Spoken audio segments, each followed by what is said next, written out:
Bienvenue dans Vivre avec Intention, le podcast dédié aux femmes qui aspirent à forger leur identité et à vivre pleinement alignées sur leurs valeurs. Alors que tu sois déjà mariée, en couple ou en attente de ton partenaire divinement destiné, ou simplement en quête de sens et d'épanouissement, ce podcast est fait pour toi. Je suis Vanessa, ton hôte, et je suis ravie de te retrouver pour une nouvelle exploration sur la vie, la croissance personnelle et l'intention. Bonjour à toutes. Alors aujourd'hui, déjà je vous souhaite la bienvenue dans cette vidéo. Et aujourd'hui, en fait, on va parler d'un sujet que beaucoup de femmes évitent, mais qui les épuise en fait en silence. Et c'est le fait de poser des limites. Alors on va parler de ça, mais en tant que femme, en tant que maman, mais aussi en tant qu'entrepreneur. Parce qu'on le sait, en fait, déjà, être entrepreneur, c'est un défi.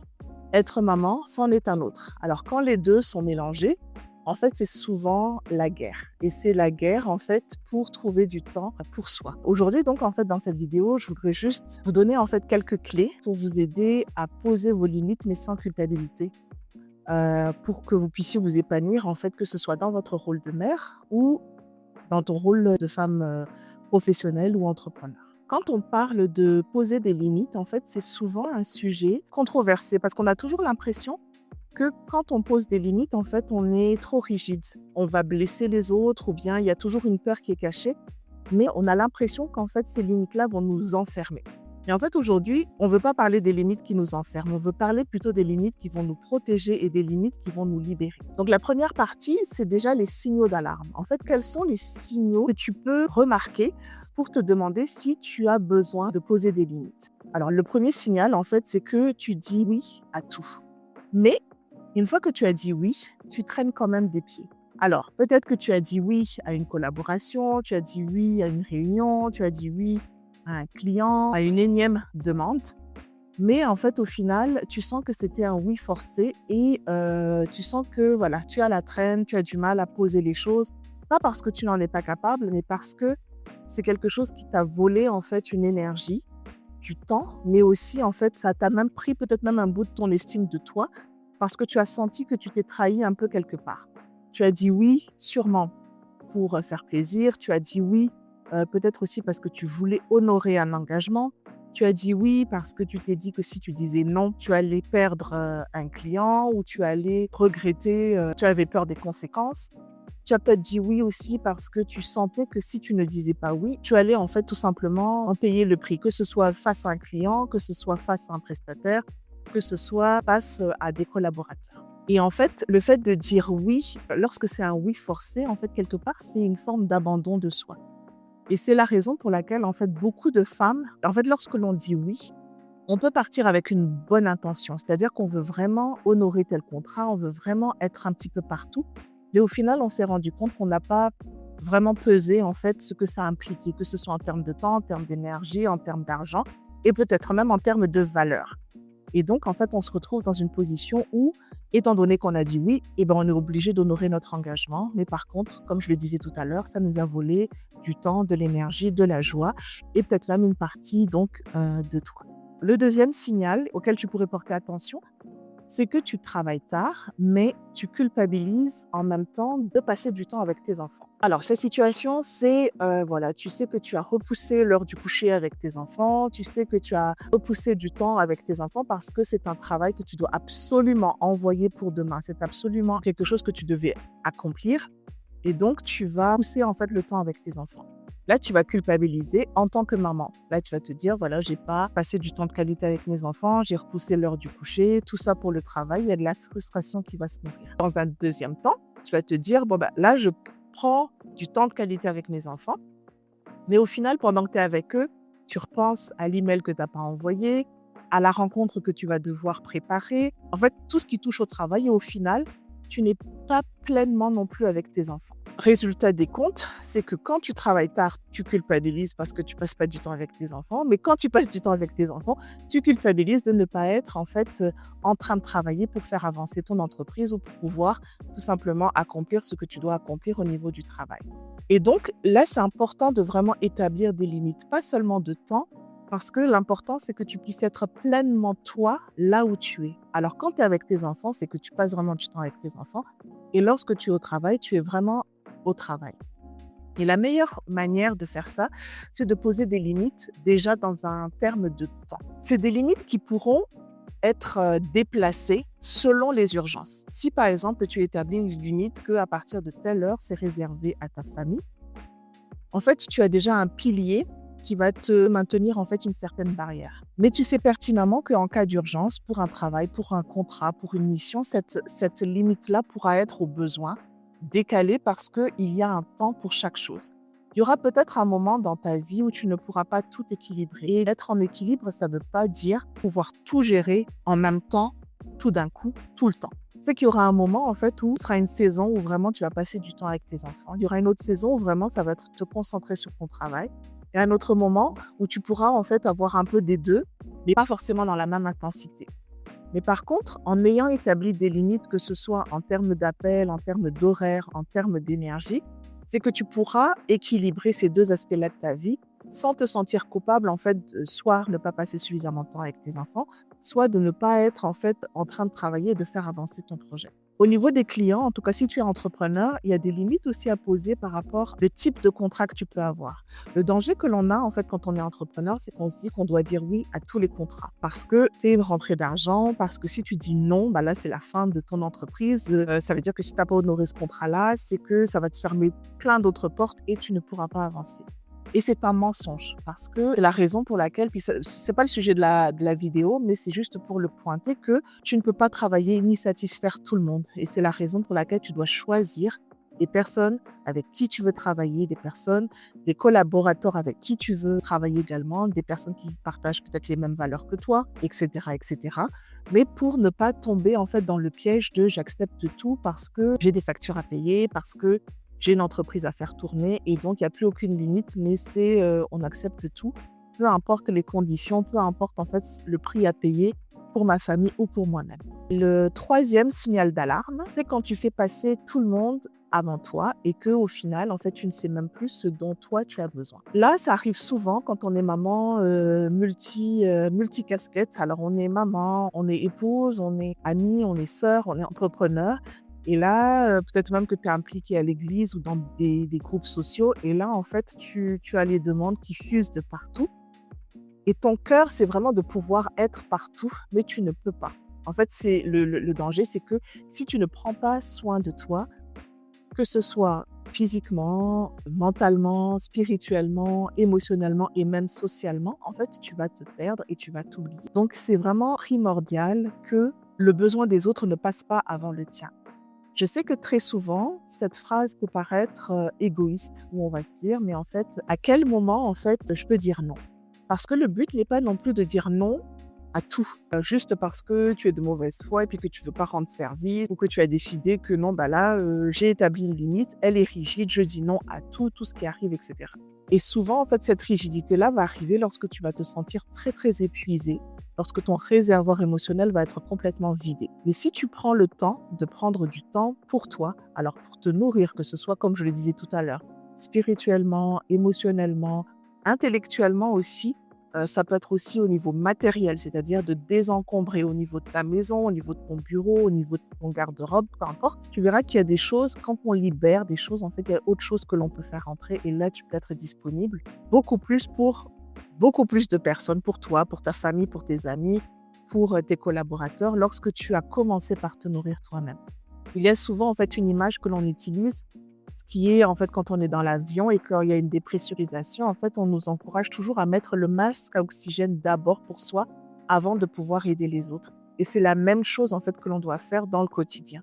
C'est que si toi, tu ne prends pas soin de toi, si toi, tu te nourris pas, en fait, de quelle manière tu pourras aider les autres, de quelle manière tu pourras donner encore plus de temps pour les autres, surtout si c'est quelque chose qui est important à ton cœur, en fait, de pouvoir être disponible pour les autres. Donc, c'est un sujet vraiment à ne pas négliger. Puis, je répète que prendre soin de soi, c'est pas juste, ça ne se limite pas à aller au spa et aller faire des massages. C'est vraiment prendre du temps intentionnel pour se nourrir, en fait, soi-même. Mais ça, à force de donner aux autres sans limitation, peut-être que tu es même dans une situation où tu ne sais même plus ce dont tu as besoin, ni ce que tu aimes, ni de quelle manière, en fait, tu peux t'arrêter. Peut-être même qu'à un moment donné, tu vas te retrouver dans une situation où tu as décidé de prendre du temps pour toi, Et là, tu ne sais même plus quoi faire et finalement, tu t'ennuies parce que tu as toujours été habitué à bouger partout, à nettoyer partout. Et là, tout d'un coup, comme tu as plus rien à faire, bah, tu ne sais même plus qu'est-ce qui te fait plaisir, ni qu'est-ce qui t'apporte de la joie. Et donc, voilà pourquoi c'est important de se reconnecter avec soi-même, de prendre du temps pour se re-questionner, de s'introspecter et de se demander qu'est-ce qui compte réellement pour moi, qu'est-ce qui me fait plaisir, qu'est-ce qui me procure de la joie, sans culpabilité, sans penser que bon, bah, si jamais tu t'arrêtes et que tu te fais plaisir avec un cadeau, tu vas pas ruiner le budget familial ou que si jamais tu fais attention à ton alimentation, peut-être prendre un brownie au chocolat va te donner une culpabilité pendant plusieurs jours, etc.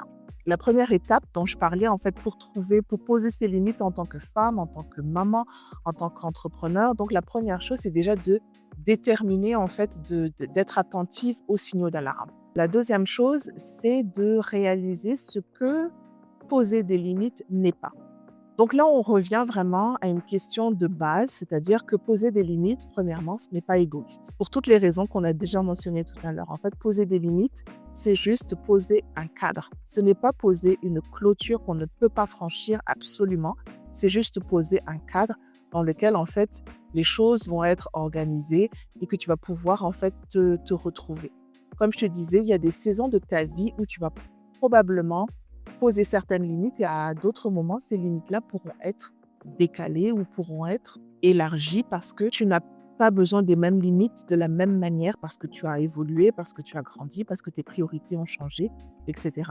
Et donc, en fait, poser ces limites, c'est vraiment pas égoïste, c'est juste poser un cadre. Poser des limites, comme je le disais tout à l'heure, ce n'est pas dire non tout le temps. Il y aura des moments où c'est important de dire non et il y aura des moments où ce sera important de dire oui. Donc, poser des limites, c'est important de vraiment sortir de la fausse croyance de se dire que poser des limites, c'est quelque chose de rigide et que tu ne peux pas faire d'exception. Si tu as l'habitude d'avoir posé une limite pour un sujet en particulier et que tu as l'habitude de dire non pour tel sujet, peut-être qu'à un moment donné, comme je le disais tout à l'heure, ce non-là va se transformer en oui. L'important, c'est que ton oui ne soit pas un oui forcé, que ce ne soit pas un oui qui va t'amener en fait à perdre une partie de toi. On va vraiment mettre de côté qui tu es réellement. Parce que tu vas évoluer, tu vas guérir, tu vas grandir et il y aura des moments où ton non pourra devenir un oui. Il y aura d'autres moments aussi où ton non, il est peut-être là habituellement, mais une journée en particulier, en fait, il peut être un oui parce que là, tu as décidé de vraiment faire un geste pour soit faire plaisir à une personne ou pour tout simplement accommoder, même si tu sais que habituellement ça aurait été un non. Donc, poser des limites, ça ne veut pas forcément dire non à tout, tout le temps. Ce que poser des limites, ce n'est pas se couper des autres. Alors, comme je le mentionnais tout à l'heure, poser des limites, c'est vraiment pas vivre de manière reculée, isolée et de se couper des autres et de se dire, oh bah là, je me protège, j'érige une barrière de protection que personne ne peut pénétrer, personne ne peut franchir parce que je me barricade là-dedans. Je répète, poser des limites, c'est vraiment juste poser un cadre. C'est tout simplement comme en tant que maman, on se dit que, les enfants ne mangeront pas de bonbons ou de fast-food tous les jours, parce qu'on sait que pertinemment que ce n'est pas bon pour la santé. On n'est pas en train d'éloigner nos enfants de nous, on est juste en train de poser un cadre. Si par exemple dans la semaine, vous avez posé un cadre avec vos enfants, qu'il n'y ait pas de télé pendant les jours de semaine parce que c'est l'école et on se concentre sur, l'école. Admettons qu'un jour, vous décidez de passer un temps en famille et que là, c'est les soirées cinéma à la maison un mercredi soir. Vous avez franchi, en fait, vous avez dépassé votre limite. Enfin, ça a été de manière intentionnelle. Alors, poser ses limites, ce n'est pas se couper du monde, c'est vraiment pas s'écarter des personnes. C'est plutôt mettre en fait des lignes directrices pour dire oui à qui on est réellement, à ce qui compte réellement pour nous, à ce qui est important pour nous pendant cette saison de notre vie. Poser des limites, c'est plutôt choisir ce qui va te nourrir plutôt que ce qui va t'épuiser. Poser ses limites, ça va être préserver ton énergie pour ce qui compte réellement. Il faut vraiment arrêter de voir les limites comme quelque chose de négatif, comme quelque chose de rigide, comme quelque chose qui va te rejeter, que tu vas blesser les autres, que tu vas vraiment te mettre dans une position qui va te nuire absolument parce que c'est vraiment une fausse croyance. La troisième partie, ça va être quelles sont les limites en fait qui sont importantes pour nous en tant que femmes, en tant que maman et en tant qu'entrepreneur. Alors, je vais te lister en fait un certain nombre de limites qui sont importantes à poser pour toi. La première, donc, c'est la limite de temps. Tu n'es pas une machine, tu peux fixer des horaires, tu peux fermer ton ordinateur, tu as le droit de te reposer. Tu n'es pas obligé en fait de travailler. Être compétente, ça ne veut pas dire ne pas avoir de limite et travailler H24 avec des horaires qui vont t'épuiser. La deuxième limite à instaurer, c'est des limites émotionnelles. Alors, tu n'as pas en fait à absorber toutes les émotions des autres. Une personne peut mal réagir à ta limite, mais ça ne veut pas dire que ta limite, elle n'est pas légitime, que ta limite, elle n'est pas bonne pour toi. En fait, tu ne peux pas absorber l'émotion des autres parce que tu n'es pas responsable en fait de l'émotion que les autres ressentent tout simplement. Tu n'as de contrôle que sur ta propre émotion. Donc en fait, quand tu deviens juste une éponge, c'est important de mettre une limite émotionnelle. Quand tu sais qu'une personne en fait te gruge beaucoup d'énergie, c'est important de mettre une limite par rapport à ça.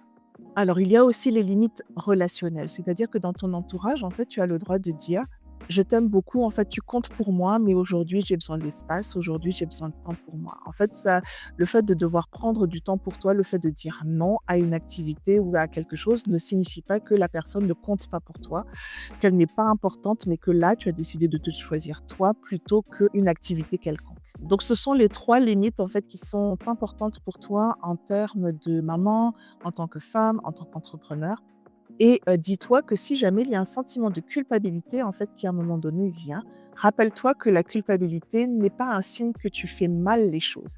C'est un signe, en fait, que tu es peut-être tout simplement en train de poser quelque chose qui peut-être peut déranger, mais qui n'est pas forcément mauvais en soi. Et que peut-être que toi, tu es en train aussi de guérir au travers de ça parce que tu as osé enfin de t'affirmer, de respecter qui tu es, d'honorer qui tu es. Et tout ça, pas de manière égoïste, mais pour pouvoir redonner en fait aux autres beaucoup plus de qui tu es réellement. Tu ne veux pas donner une partie de toi qui est épuisée, qui est frustrée, qui est en colère.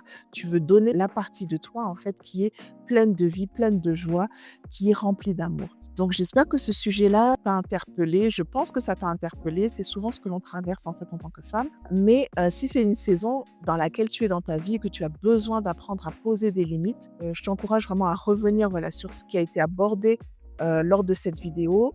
Tu verras aussi que dans la description, il y a d'autres ressources en fait qui sont mises à ta disposition, que ce soit sur le site internet, il y a des ateliers qui sont organisés, des formations qui sont disponibles. Donc je t'encourage vraiment à aller découvrir ces ressources-là et à t'abonner donc à la chaîne pour plus de ressources pour toi. Je te dis donc à très bientôt. Merci d'avoir pris ce temps pour toi avec le podcast Vivre avec intention. Le podcast où chaque mot dépose une graine de vie en toi. Je suis Vanessa et j'espère que cet épisode t'a touché, nourri, inspiré. On se retrouve alors très vite pour semer encore, avec douceur, foi et intention.